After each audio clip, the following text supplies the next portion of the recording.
l'entretien des patriotes. Bonjour à tous, heureux de vous retrouver. Montchanin, Soros, compte bidonné et Cour des comptes. Epstein, Macron, Jacques Lang, révélation explosive. Et puis Morandini, viré. Avant de traiter ces informations et beaucoup d'autres, vous connaissez la coutume sur cette chaîne. Je commence toujours mon entretien par remercier ceux qui m'ont permis justement de le produire, car ils m'ont financé à l'aide des merci rémunérateurs.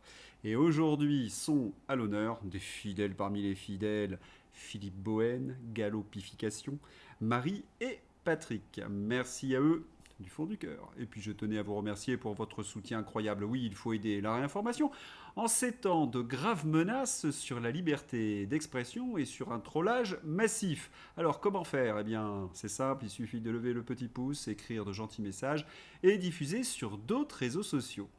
Merci à tous. Manifestement, certaines informations sont très mal passées hier. Il est vrai que le numéro d'hier était particulièrement explosif. Je montrais les liens entre BHL, Jacques Lang, Pierre Berger, Emmanuel Macron et Epstein.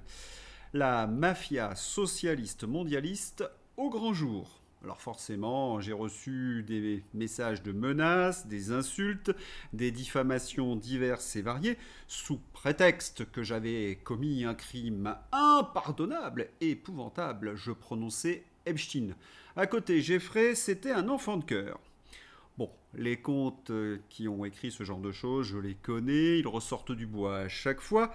Ce sont les mêmes d'ailleurs qui hurlent pour la 10e fois qu'ils se désabonnent. Je les range gentiment dans ma pochette pour diffamation. Mais, dans une certaine mesure, c'est l'hommage du vice à la vertu. Merci donc, vous confirmez que j'ai bien touché ma cible. Aux États-Unis, cela chauffe depuis le 31 janvier. Oui, depuis cette annonce. Le ministère de la Justice a publié plus de 3 millions de pages, incluant pas mal de vidéos et 180 000 images. Sur qui? Sur and images taken by Mr. Epstein or someone around him. They include large. Et il n'y a pas un jour, depuis le 31 janvier, sans que nous ayons des terribles confirmations de ce que nous vous révélions depuis 2019. Nous sommes bien en face du plus grand scandale sexuel de tous les temps. Le Daily Mail a trouvé dans les documents dévoilés par la justice américaine un communiqué du procureur de Manhattan annonçant la mort de Jeffrey Epstein le 9 août, alors qu'Epstein avait mis fin à ses jours dans la prison de Manhattan le 10.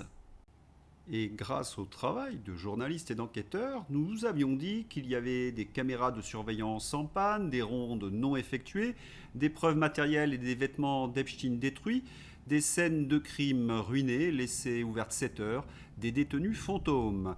La bizarre disparition de Jeffrey Epstein s'épaissit.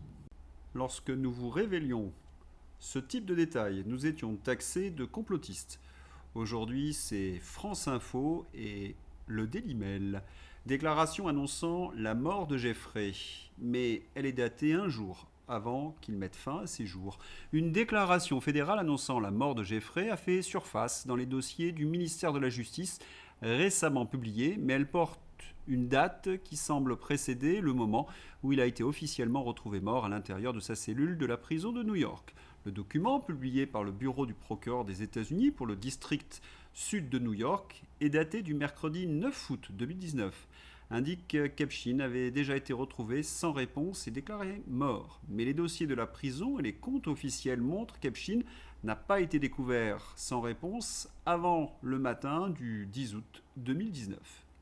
Il faut rappeler qu'en France, celui qui fournissait les jeunes femmes et les mineurs à Jeffrey, Brunel, le patron de l'agence de mannequins, a été retrouvé tout aussi mystérieusement mort dans sa cellule à Paris. Ghislaine Maxwell. Ms. Maxwell, were you a close friend and confidant of Jeffrey Epstein? I would like to answer your question, but on the advice of counsel, I respectfully decline to answer this question. Ghislaine Maxwell invoque le 5e amendement lors de sa déposition devant une commission de la Chambre des représentants des États-Unis afin de ne pas répondre aux questions.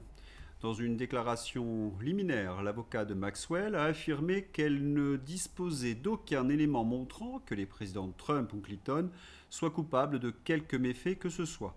Les deux anciens présidents avaient entretenu des liens avec Epstein, mais ni toute implication. Bref, après les morts mystérieuses de Brunel et de Jeffrey Epstein, Ghislaine Maxwell est mort de trouille. Mais il ne faut pas oublier une chose. D'après les dossiers que nous avons consultés, Ghislaine Maxwell était impliquée dans un trafic et d'agression. Je ne pense pas qu'elle mérite un traitement de faveur. C'est un monstre. Oui, et c'est au-delà de l'imagination. Epstein a commandé des centaines de litres d'acide sulfurique pour son île le jour même où le FBI ouvrait une enquête pour trafic sexuel d'enfants. Il est quasiment impossible que ce soit une coïncidence. Il a été prévenu et a dissous des corps humains avant l'arrivée des fédéraux, point d'interrogation. Et oui, le jour même où le FBI a ouvert une enquête pour trafic contre Epstein en 2018, il a commandé 6 conteneurs de 208 litres remplis d'acide sulfurique pour son île privée. Coïncidence? Quelle est la probabilité? Le même jour, a-t-il été prévenu? Cela explique peut-être pourquoi le FBI ne retrouve pas de corps. Et attendez-vous à d'autres révélations. Florian Philippot, bravo à cet élu américain au Congrès qui va avoir accès ce jour aux documents Epstein non biffés et qui va en dévoiler. Chaque jour, nous avons donc de nouvelles révélations. Et en France, c'est circulé, il n'y a rien à voir avec le poudré. C'est une affaire qui concerne surtout les États-Unis d'Amérique. Il faut que la justice là-bas fasse son travail. Et il ajoute: Après, je vois que derrière, ça alimente aussi beaucoup les complotismes et tout le reste. Donc c'est un vrai travail de journaliste qu'il faut faire sur la base de ces informations qui ont été révélées.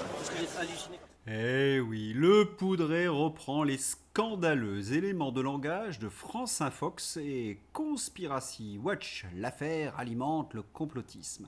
Comme si alimenter une notion floue et virtuelle serait pire que les crimes eux-mêmes, même rhétorique que la récupération.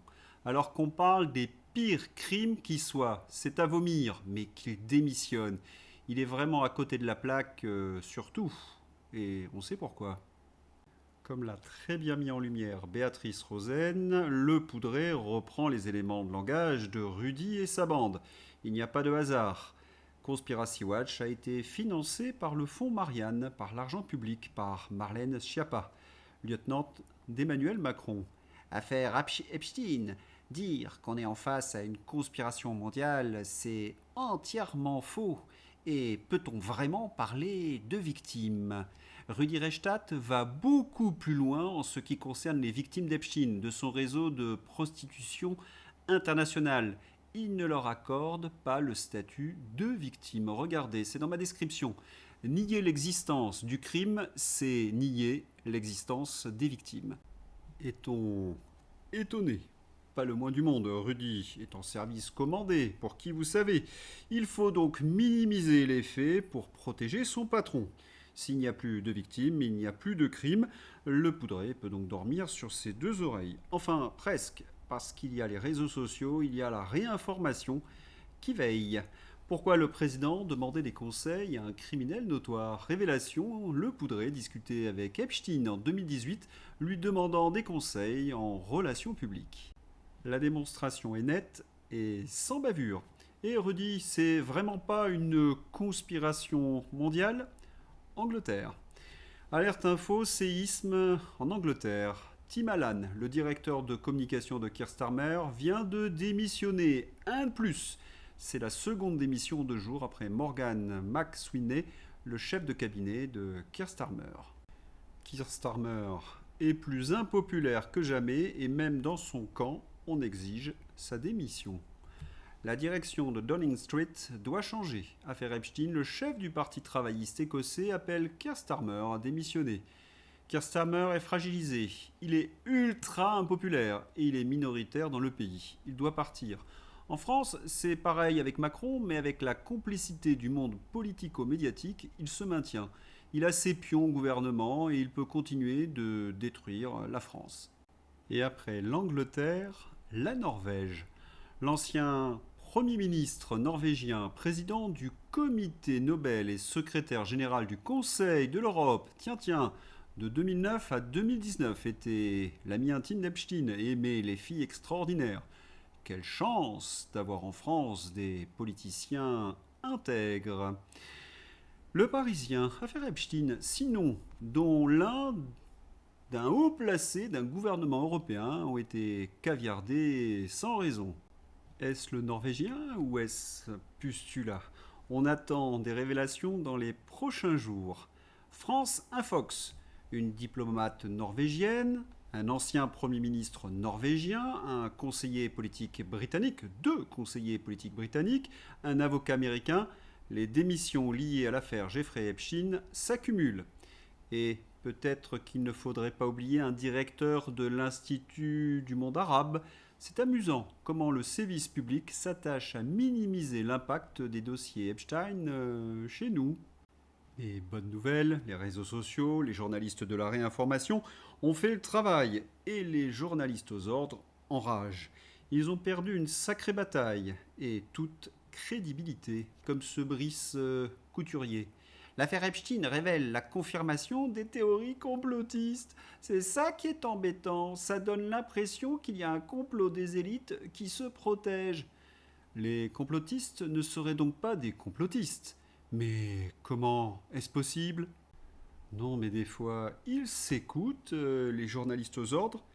Ils sont en train d'accuser les complotistes, entre guillemets, de les avoir poussés, eux, les journalistes aux ordres, à mentir, car les complotistes disaient la vérité. Ah, celle-là, il faut que je le reconnaisse, que je le confesse, je m'y attendais pas. Le poudré. C'est une affaire qui concerne surtout les États-Unis d'Amérique. Je crois qu'une fois de plus, le poudré a raté une occasion de se taire. Sur BFM. La présidente de l'association, Madame Oméra Cellier, reçoit divers témoignages de jeunes filles, parfois très jeunes filles, mineures donc, qui ont été victimes de Monsieur Epstein et de son entourage. Et donc à ce moment-là, notre rôle... L'appartement de Jeffrey Epstein, les différents témoignages démontrent qu'il y a eu des agressions sexuelles au sein de cet appartement, affirme l'avocat de l'ONG Innocence en danger. Pile quand Macron, qui est censé être étranger au pouvoir judiciaire, accessoirement, nous assène que cette affaire ne concerne pas la justice française. C'est bien ballot. Et vous allez être très étonnés. Les plaintes ont toutes été classées sans suite, sous la présidence d'Emmanuel Macron. Oui, c'est vraiment très étonnant. Oméra Cellier, présidente de l'association Innocence en danger, lance un cri d'alarme. Elle demande l'aide de la justice américaine. Demander, selon moi, à la justice américaine de donner les documents, les files à la justice française à partir du moment où on sait aujourd'hui qu'il y a des personnalités françaises qui ont été en contact avec Jeffrey Epstein. Donc il faudrait que la France puisse analyser. En 2019, j'ai signalé Epstein au procureur et l'enquête a été classée sans suite, a déclaré la présidente de l'association Innocence en danger. C'est d'autant plus insupportable que le représentant démocrate, Raskin, indique que les fichiers Epstein déclassifiés montrent des victimes âgées de 9 ans. Alors oui, exigeons une commission d'enquête. Cathy Richard, avocate, appelle à rouvrir l'enquête sur l'affaire Epstein en France, au nom des victimes. Oui, une enquête, et oui à une commission d'enquête à l'Assemblée nationale. Georges Fenech fait le point sur CNews. Moi, ce qui m'intéresse, c'est ce qu'a dit le président de la République en disant la justice américaine doit faire son travail et la justice française. Qu'est-ce qu'elle attend pour ouvrir une enquête? Il y a eu l'affaire avec Brunel qui est décédé, mais il s'est passé des choses, 22 avenue Foch, pendant des années. Il y a des tas de noms de personnalités françaises qui sont en train de sortir aux États-Unis. C'est certain, le dossier est très lourd pour les Français. Comme l'a très bien dit Philippe Devilliers, le tout Paris à la trouille des révélations sur Jeffrey Epstein et surtout des enquêtes judiciaires. Alors, tous ces grands personnages ont trouvé leur bouc émissaire, Jack. Flash, Jack Lang et sa femme ont été placés sous protection policière. Aïe, ils vont nous coûter encore plus cher, mais quelle honte! La série donc continue. Il y a quelques jours, Jack Lang était en fuite. Les journalistes, malgré tout, défendaient son honneur, comme Nathan Dever sur les plateaux de télévision. Mais en 48 heures, tout a changé. C'est l'Halali sur le bouc. D'abord, il y a eu le Maroc. Jacques a été obligé de partir. Avec la révélation de Desk, le journal marocain, Projet Petit Prince, Jacques Lang et Jeffrey Epstein voulaient tester les enfants à de nouvelles sexualités. Vous lisez bien, j'avais déjà révélé cette information jeudi. Présenté comme l'un des piliers de l'amitié franco-marocaine et figure centrale du soft power culturel du royaume, Jacques Lang voit aujourd'hui son image sévèrement écornée par les archives déclassifiées de l'affaire Epstein. Les documents divulgués révèlent une implication directe dans un projet baptisé Petit Prince, élaboré avec Jeffrey Epstein, dans lequel il est explicitement question de tester des enfants, notamment sur la religion et les nouvelles sexualités. De retour à Paris, Jacques est reconnu et insulté plusieurs fois dans la rue. Il demande donc une protection policière. Ses anciens amis le lâchent. Jacques Lang n'est plus invité par le Festival de Cannes depuis 2020, car il laissait des notes impayées importantes dans les hôtels de la Croisette, dévoile Pierre Lescure, cofondateur de Canal+, et ancien président du Festival de Cannes. Mais quel scoop! En 2026, on apprend que Jacques Lang, l'homme au cocktail onéreux, est un pique-assiette. De qui se moque-t-il? Les chambres jamais payées pendant le Festival de Cannes, les 500 000 euros de costumes offerts par Francesco Smalto, la facture de 41 000 euros pour le restaurateur Noura, pour l'Institut du monde arabe non réglé, il y a une impunité à l'égard des pratiques de Jacques Lang, rappelle Guillaume Tabar dans Point de vue. Tout cela est archi connu depuis les années 1980. Mais Jacques Lang, c'était le chouchou de Mitterrand, il était intouchable. Et Jeffrey est arrivé d'ailleurs pour régler ses notes de frais. Mais Jacques Lang dépensait malgré tout un pognon de malade. Mais en quoi? Explication. Dans son livre L'Omerta française, de Sophie Coignard et Alexandre Wickham, édition Alban Michel 1999, qui dénonce les pratiques opaques de la classe politique française, les auteurs estiment que Jacques Lang a bénéficié d'environ 8 millions de francs, environ 1,2 million d'euros sur 10 ans via ses fonds dits secrets, sans les redistribuer comme le voulait la coutume. Cela mérite une petite explication. Les ministres, jusqu'en 2001, recevaient des enveloppes en liquide pour rémunérer, donner des bonus à leurs hauts fonctionnaires. Que faisait Jacques? Il conservait tout pour lui. Il a été d'ailleurs dénoncé par les fonctionnaires de la rue de Valois du ministère de la Culture. Mais qu'est-ce qu'il faisait de tout son pognon? On a peut-être la réponse dans ce film. Dans Le Derrière, film de Valérie Lemercier, un Jacques Lang, plus vrai que nature, joué par le merveilleux Claude Rich, vit en couple avec son ami Dieudonné, oui, Dieudonné, en proctologue du Marais, irrésistible, et une Monique, jouée par Marthe Keller, toujours fourrée dans leur appartement. C'était un film à clé. À l'époque, Jacques traînait partout avec lui un jeune beau gars antillais, un gigolo, le surnom du monsieur Million. Et oui, quand on est un vieux bouc, cela coûte très cher, les jeunes éphèbes. Jacques Lang, Olivier Duhamel, Cohn-Bendit, Jeffrey Epstein, les Macron sont un véritable aimant à homme tordu, qui se ressemble, s'assemble. Et bien entendu, motus dans la presse aux ordres. Il est strictement interdit d'évoquer la Mitterrandie dégueulasse. Je crois qu'aujourd'hui, Jacques n'a plus beaucoup de soutien, ni même d'amis. Il est renié de partout. Quant à la fille de Jacques, elle n'a plus de père. Caroline Lang, vous savez, était mentionnée dans le testament de Jeffrey Epstein pour 5 millions et elle avait reçu 1,5 million de dollars pour une société offshore aux îles Vierges, non déclarée au fisc. Jacques Lang n'hésite pas à enfoncer sa fille pour se dédouaner. Quel bel homme! C'est très triste pour elle. Elle est responsable de cette histoire de fond. Mon Dieu, quelle famille! Il y a également ces révélations sur Caroline Lang. On se pince. Marc Andelwed. Au début, j'ai cru à un fake. Eh bien non. Caroline Lang, grande amie de Jeffrey Epstein et administrative de l'association du refuge qui vient en aide aux jeunes LGBT+, en rupture familiale. Elle a démissionné. Vous vous rappelez de ce qui s'était passé dans ce refuge ? Eh bien, son président a été accusé d'agression sexuelle sur ses protégés. Mais cela devient systémique. Toutes ces associations qui gèrent l'enfance en danger, l'ASE ou le refuge, on retrouve les mêmes profils de gauche. L'enfer. Il ne nous manque plus que le Big Pharma. Et Jeffrey Epstein, c'est fait. Pfizer rattrapé par l'affaire Epstein, Soros dans la tourmente, Davos sous enquête, et même le Conseil de l'Europe, dont le secrétaire général dînait secrètement avec Epstein et Bill Gates à Strasbourg. Une gouvernance mondialiste sans foi ni loi apparaît au grand jour, ce qui confirme 100% de nos analyses. Les peuples doivent s'en débarrasser et reprendre le contrôle de leur pays. Il est vraiment temps de se débarrasser de tous ces pervers. Sur CNews, Morandini, c'est fini. Explication.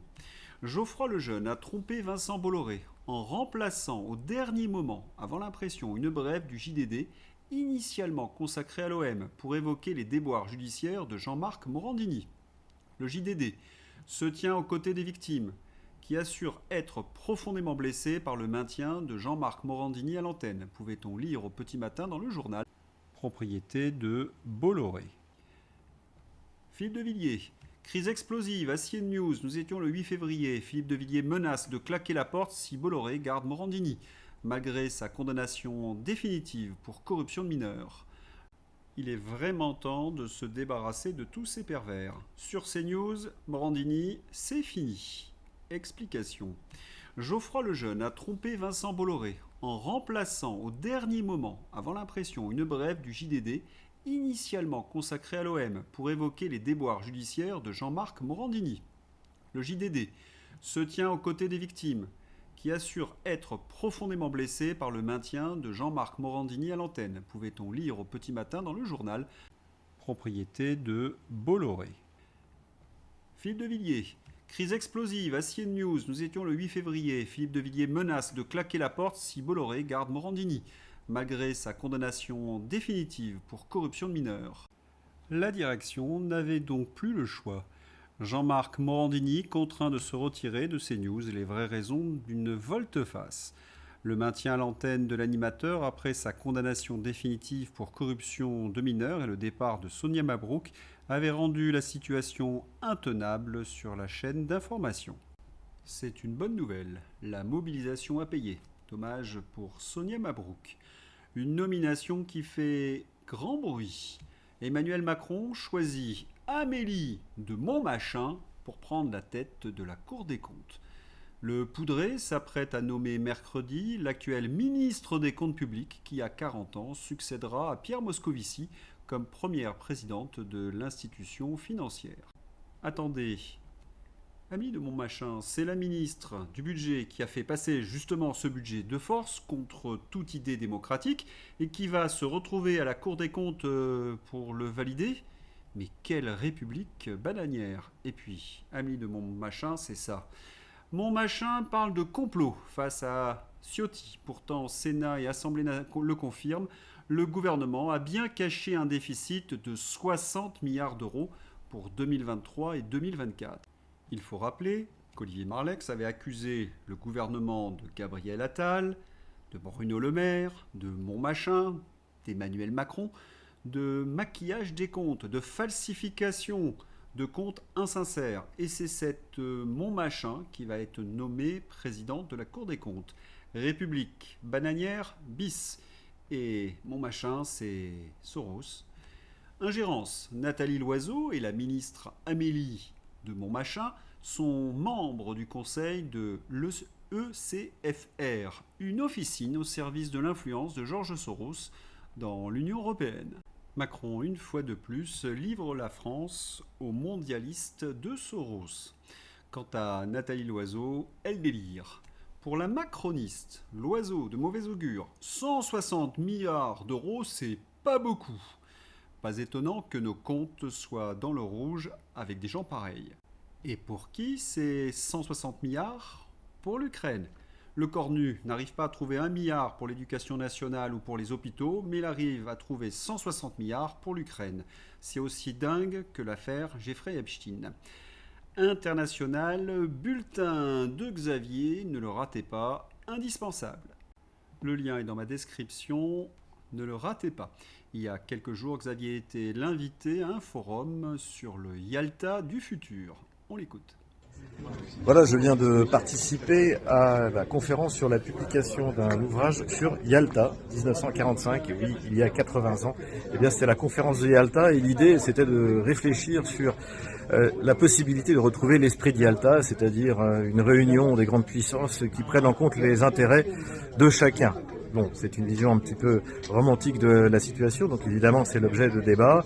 Et puis on a parlé également évidemment de Yalta 2.0. Est-ce qu'on pourrait de nouveau se retrouver entre grandes puissances et décider de l'avenir du monde? Moi, ce que j'ai dit, c'est que finalement s'il y a un prochain Yalta, eh bien il y aura 3 ou 4 puissances. Les États-Unis, la Russie, la Chine et peut-être l'Inde. Voilà. L'autre point qu'il faut souligner, c'est le retrait de l'Europe du cercle de ces grandes puissances, la France et l'Angleterre, qui sont membres du Conseil de sécurité de l'ONU avec droit de veto, membres permanents, eh bien n'ont plus la voix au chapitre parce qu'ils sont trop faibles. Pareil pour l'Allemagne qui s'effondre économiquement. Quant à l'Union européenne, eh bien elle est en train de perdre sa capacité économique et sa capacité militaire et surtout sa promesse de paix et de prospérité.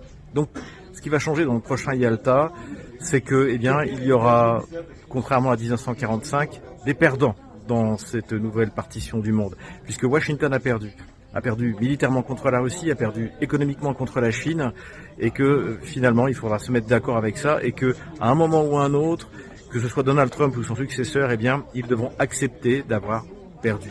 Voilà la différence avec Yalta il y a 80 ans. Ne manquez pas notre émission sur le bulletin sur Stratpol et bien sûr notre émission Ici Moscou, les Français parlent au français sur RT en français. Et les pourparlers de paix, Nicolas Mirkovic. Zelensky craint que les USA et la Russie trouvent un accord sans Kiev. S'il avait mieux écouté un ancien Premier ministre ukrainien, Azarov, il aurait compris depuis longtemps qu'il n'a pas son mot à dire, car il n'est qu'une marionnette de Washington dans cette sinistre guerre. Le marionnettiste ne demande jamais son opinion à la marionnette. Et avec le printemps, l'optimisme revient. Il y a actuellement plus de fuites et de signaux que d'accords confirmés concernant d'éventuelles négociations entre la Russie, les États-Unis et l'Ukraine. Mais la tonalité de ces derniers jours laisse entrevoir un changement prudent. Selon des sources occidentales, Washington discute d'un scénario de cessez-le-feu dès mars, suivi de mesures politiques en Ukraine, notamment des élections et un référendum. L'hypothèse clé des États-Unis est l'inévitabilité de pertes territoriales pour Kiev, ce qui signifie en fait que l'opinion publique se prépare à des concessions douloureuses. Source Brainless Partisan. Du côté russe, on est également optimiste. Clément Beaune découvre la concurrence déloyale. Oui, il a fallu attendre 2026. 30% de droits de douane pour la Chine. Le haut-commissaire au plan, Clément Beaune, pousse l'Union européenne à réagir pour sauver l'industrie en danger de mort. Cela fait 15 ans, nous dit Philippe Murer, que les souverainistes demandent des droits de douane à la Chine. Nous avons été traités d'idiots, de complotistes, etc. Ceux qui nous ont traités d'idiots veulent des droits de douane de 30% pour la Chine. Qui sont les véritables idiots ? Et on sent que ce sont les mêmes qui un jour demanderont des droits de douane à l'Inde après avoir signé des accords de libre-échange. Ils produisent 4 fois plus vite et à des coûts 4 fois inférieurs. Pourquoi le haut-commissaire au plan est paniqué par la Chine et réclame 30% de droits de douane ou une forte dépréciation de l'euro. Sortir de l'Union européenne et de l'euro, oh mon Dieu, vous voulez revenir au franc avec une dévaluation impossible. On va mourir et les prix vont exploser. Rester dans l'Union européenne, faisons une dévaluation de l'euro et mettons des droits de douane. Des clowns, ces mondialistes. C'est l'heure d'ouvrir la page fantasy avec une nomination satirique. Dany Labraguette serait pressenti pour reprendre la présidence de l'Institut du monde arabe Info Morandini. Beauvais, Pierre Robert, un restaurateur soupçonné d'avoir contaminé des enfants pour les maintenir sous emprise dans un réseau criminel au Sénégal. Ah, mais c'est le cousin de Brigitte? Les Lang ou les Macron, quelle famille? Maxi Bernard, conte parodique. L'heure est grave, le journalisme est en danger. Morandini vient d'annoncer son départ de CNews et prive ainsi les Français de sa parole sous la pression des complotistes. Prions pour que son retour d'ici 3 semaines, les réseaux sociaux aient été fermés. Le problème avec Maxi Bernard, comme le soulignait Philippe Béchade, c'est qu'on se demande si c'est vraiment de la parodie. Les lunettes qui font jaser. Un jour, un sketch, une bouteille de rosé avec dessus For Sure et les lunettes de soleil en pensant faire un carton aux États-Unis. La fin de règne interminable. Mais que s'est-il passé? À Wine, Paris, un domaine du Gard offre un vin For Sure à Emmanuel Macron. Voilà ce que l'on appelle une opération de communication réussie. Vraiment 20 minutes? Lundi au Salon du Vin, un domaine viticole du Gard a créé l'événement en offrant à Eau Poudrée une bouteille spécialement conçue pour l'occasion. Il y a vraiment des suceurs partout. For sure, mais ce viticulteur est un petit joueur par rapport aux journalistes du Point. Donner le prix Nobel de la paix à Emmanuel Macron, quelle bonne idée! Chronique labellisée, un avant-goût des réseaux sociaux sous contrôle macroniste. Attention, âme sensible, s'abstenir. Les socialistes ont démoli la France, gangréné tous les corps d'État, l'État socialiste, et soutenu Jacques et ses petits copains pervers. Et aujourd'hui, l'intégralité des derniers électeurs du Parti socialiste a pu être réunie au sein d'une seule vidéo cringe, où on voit Olivier Faure avec des lunettes, écrit For Sure. Olivier Faure est arrivé à être plus ridicule et pathétique que le poudré. Un exploit, tiens, puisqu'on parle de poudre. L'un des plus gros trafiquants de stupéfiants en France dirigeait son réseau depuis un appartement à seulement 4 minutes à pied de l'Élysée. Vous savez ce qu'on dit dans la grande distribution? C'est l'emplacement qui fait tout. Voilà, c'est tout pour aujourd'hui. Je vous souhaite une excellente journée. À bientôt. Au revoir.